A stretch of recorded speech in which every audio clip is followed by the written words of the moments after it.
adjusted horsepower. Real quick video here. I've got my friend's truck. It's a 97 CK 1500 four-wheel drive pickup, and problem he's having is his headlights keep cutting out, and the reason he can tell is on the interior it'll go from high beams or regular headlights, well, from high beams especially, that's when he goes out to his hunting lease and stuff. It goes from high beams and it drops down to daytime running lights. And he's taken it to other shops. They've already replaced switches and warranted the switches, and they can't figure out what's going on. But let me show you what we got here.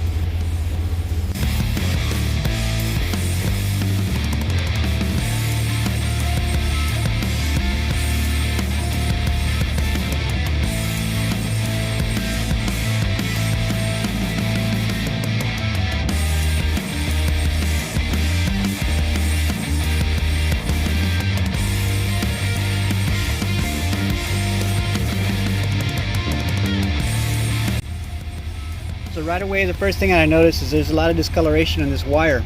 This wire is supposed to be yellow, and close to the base of the terminal, it's brown, almost orange. So that tells me there's a lot of heat going on there.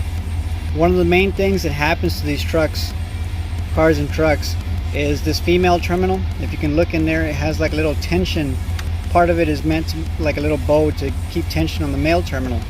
A lot of times over time and heat, vibration, they open up. That one seems to be a little bit open. What I'm going to do is I'm going to go ahead and drop some solder where it meets the copper wire, and I'm going to use a pin to close those terminals.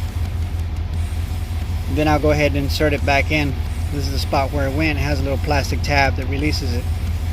It's kind of a two-hand job, so it was kind of difficult for me to hold the camera and actually release it. But I'll go ahead and get that going, and we'll see if the headlights still time out after getting hot or pulling too much current.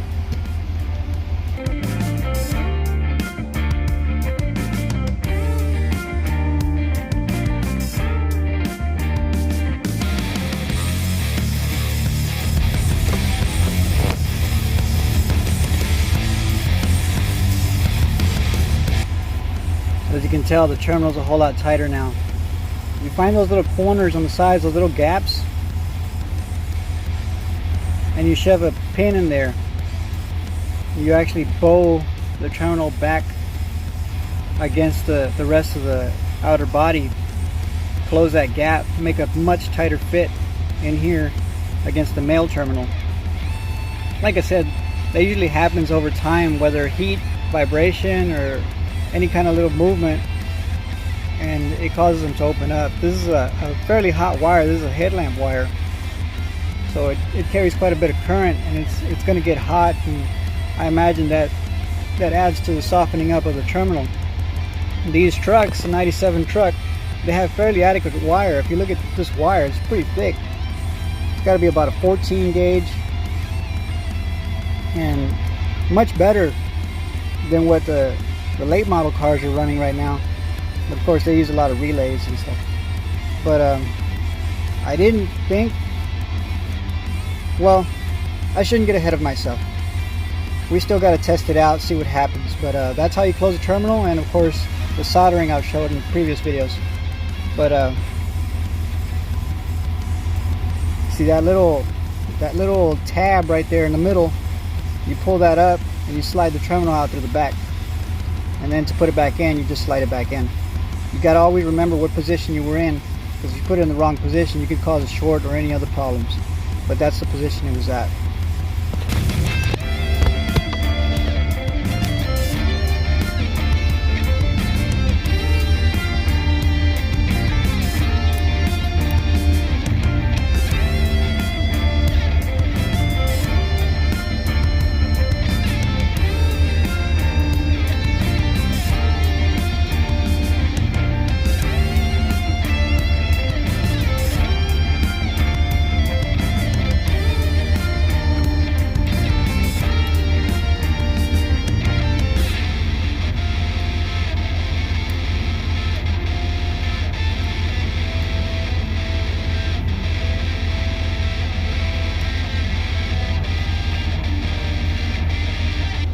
landed in there.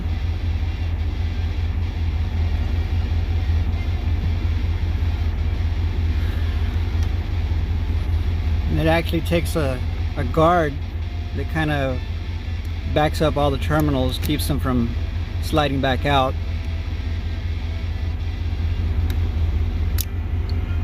Snaps in there like that. And now we'll go ahead and hook up the headlight switch back up and see what happens.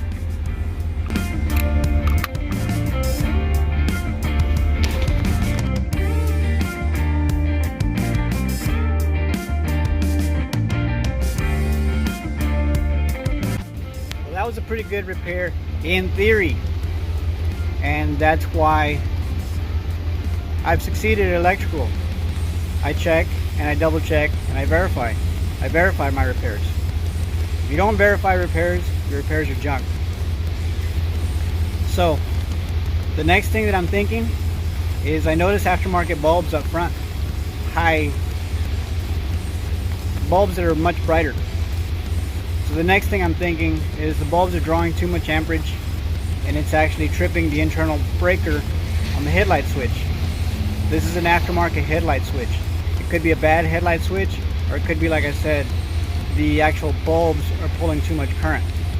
Let me see what I can figure out, and we'll go from there.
So we have everything all dressed up, everything taped up. You can hardly tell it's there. The relay does stick out, and here's the diode. Here's the relay sticking out a little bit, and these two accessory fuses, they feed these two studs right here. So everything's fused. I use a 20 amp maxi fuse feeding this stud. This stud actually feeds the relay, which the relay now feeds the high beams instead of the switch. The switch just turns on the relay.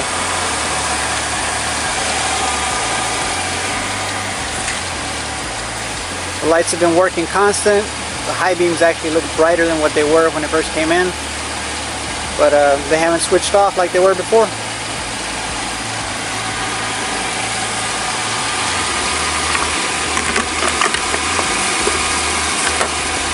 Nice fun electrical job.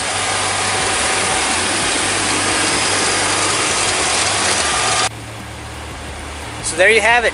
What threw me for a loop was that the truck had already been modified in the wiring.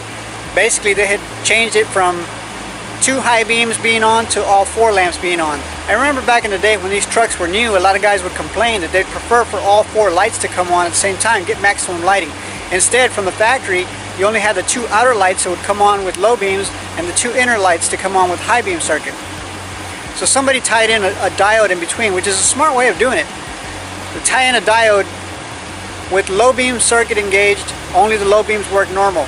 With high beam circuit engaged, it goes through the diode and feeds the low beams. That way all 4 lamps come on. Like I said, it's a pretty smart way of doing it. I didn't know that circuit was there, so I had to do a little bit of research and find out, because everything I saw these trucks with 4 lights coming on the high beam, so I thought it was stock for a while. Once I found that diode, I said, okay, I know what's going on. But what was happening is either the original headlamp switch was strong enough to where the internal breaker could hold all 4 lamps. Eventually that wore down, and whenever he replaced it with an aftermarket switch, it wouldn't hold it. The breaker would give. It just kept on. Once I figured out, that's what happened. Whenever I unplugged one lamp, it reduced the amount of amperage going through the breaker, and it lets the light stay on. That's when I figured out something was going on with all 4 lamps. I did try, I know he has aftermarket lamps, and they're brighter. Aftermarket bulbs, that is, and they're brighter. So I did try factory bulbs and made no difference. So the next step that I went into is, okay, once I found out that it was an issue with all 4 lamps, I gave them an option. I said, you can either go back to the factory the way it was, 2 and 2, 2 lamps coming on for high beams, 2 lamps coming on for low beams, or you could try a factory AC Delco switch, see if the breaker is stronger, or we could just tie in a relay and be done with it, and the relay is actually handling the high beams. So that's what he wanted to do. So for low beam circuit, it works as normal, just turns on the 2 lamps, the switch carries all the load.